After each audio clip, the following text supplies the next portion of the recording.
Well, that was fun. I've been wanting to drive the new Ford Bronco for some time. Little did I know that they would give me the Badlands Sasquatch Edition. Well, we're not going rock hopping today. Let's take it for a drive anyway. It's time for Family Wheels.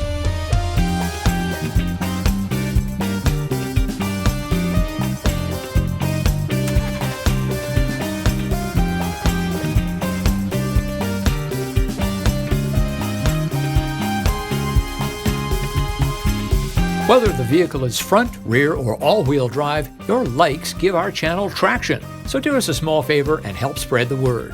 While you're logged in, subscribe to Family Wheels and click the little bell to be notified of the next review. Add your thoughts to the comments as well.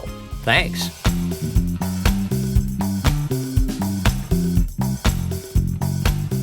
First, the bad news. The Bronco is such a hit that when combined with ongoing supply chain problems, Ford USA says the 2022 model year is, quote, no longer available for retail order. Ford of Canada says the 2022 Bronco may no longer be available for order.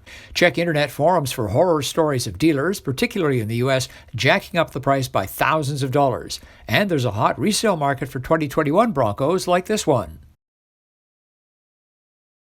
Well, we're not going into the woods or the mountains today, but here by the mighty Fraser River, I have an unpaved road, quite sandy, so I've shifted appropriately to sand mode, and the digital display tells me now that it's off-road use only, and we have the differential locked.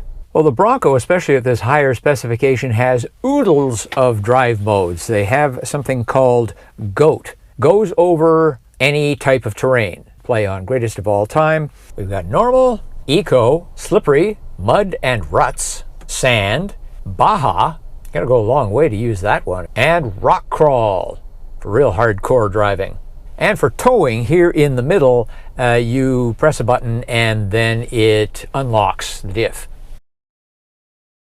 Now, I'll be the first to admit that this sandy and bumpy terrain is no challenge at all for the Bronco, but it is fun. The Badlands and some other trims of the Bronco are full of tricks.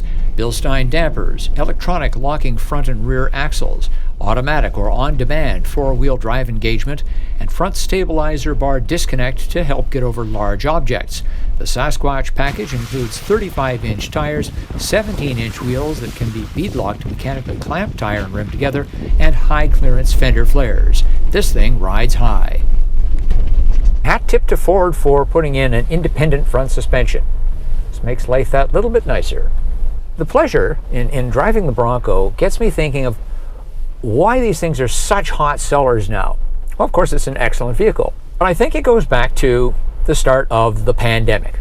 That built up a lot of pressure for people to get out and into nature. There already was a big movement to go out and enjoy the mountains, the streams, the desert, whatever. But this really put the cork in the bottle, and they came blasting out here in late 2021 and now in 2022. People just want to get out and enjoy nature.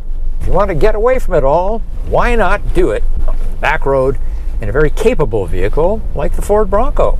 Well, to get to the lake or the mountains or whatever your backcountry destination happens to be, you're probably going to have to take a highway, and here we're going 90 kilometers an hour. It's really quite pleasant. Not too jittery, it tracks straight. There are two engine choices in the Bronco. Sounds pretty good. A four-cylinder turbo that makes 300 horsepower. That is a lot. This vehicle has a V6 that makes considerably more. But they're both turbos, which means you get a fair bit of torque at low end. That's going to be positive both on a paved road and off-road. Here we're going down a paved country road that has been just patched like crazy, and it's a good test of the ability to absorb minor bumps and what kind of ride you get over a longer distance. I don't mind it. You get used to the jiggliness, but overall, I mean, the comfort, the seat, the suspension, the seating position, all excellent. Our Badlands Sasquatch flavor of Bronco has many luxury options, from wireless charging to adaptive cruise control to 360-degree cameras to Bang & Olufsen audio. But there's also steel bash plates beneath, a towing package for hauling up to 1,588 kilograms or 3,500 pounds, and side rails to protect the body from rocks. Of course, the party trick of the Bronco is that its roof and doors are removable if you've got helpers and patience.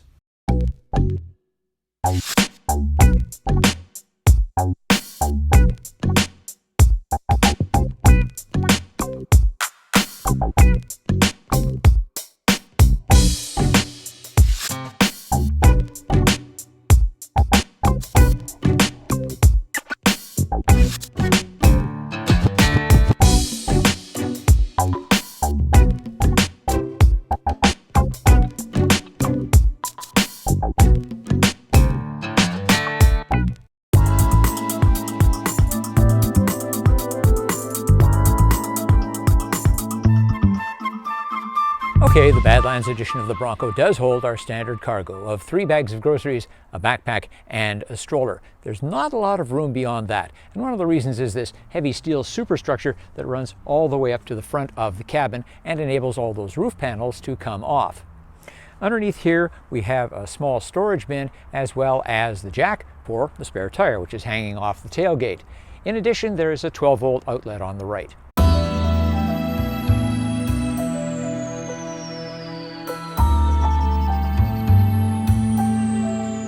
Well, the Bronco may be a big vehicle, but it only just passes our child seat test.